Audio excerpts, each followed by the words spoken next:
चतुर लोमड़ी की कहानी। एक दिन की बात है, एक लोमड़ी भोजन की तलाश में जंगल में घूम रही थी।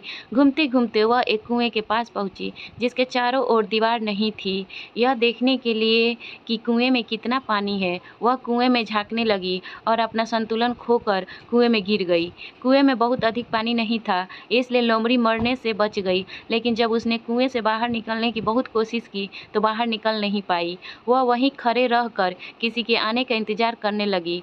कुछ देर बाद वहाँ एक बकरी वहाँ आई और कुएं की हलचल सुनकर कुएं में झांकने लगी। उसे वहाँ लोमड़ी खड़ी दिखाई दी। बकरी ने चकित होकर लोमड़ी से पूछा, लोमड़ी बहन, तुम कुएं में क्या कर रही हो? लोमड़ी को कुएं से बाहर निकलने का रास्ता सूझ गया था। वह मीठी बाड़ी में बोली, बकरी बहन, क्या तुम नहीं जानती कि कुछ ही दिनों में जंगल में सूखा पड़ने वाला है, इसलिए मैं यहाँ आकर बैठ गई हूँ। कम से कम मैं यहाँ प्यासी तो नहीं मरूंगी। तुम भी क्यों नहीं आ जाती? बकरी ने सोचा कि लोमड़ी सही कह रही है। पानी के लिए दर दर भटकने से अच्छा है कि कुएं में ही जाकर बैठूं। पहले जाने का फायदा भी रहेगा। ज़्यादा जानवर कुएं में चले गए तो वे कहाँ मुझे कुएं का पानी पीने देंगे। यह विचार आते ही वो कुएं में कूद पड़ी। जैसे ही वह कुएं के अंदर पहुंची, मौके की तलाश में बैठी लोमड़ी उसकी पीठ पर चढ़ गई और कुएं से बाहर निकल कर जंगल में भाग गई। मूर्ख बकरी कुएं में पड़ी रह गई।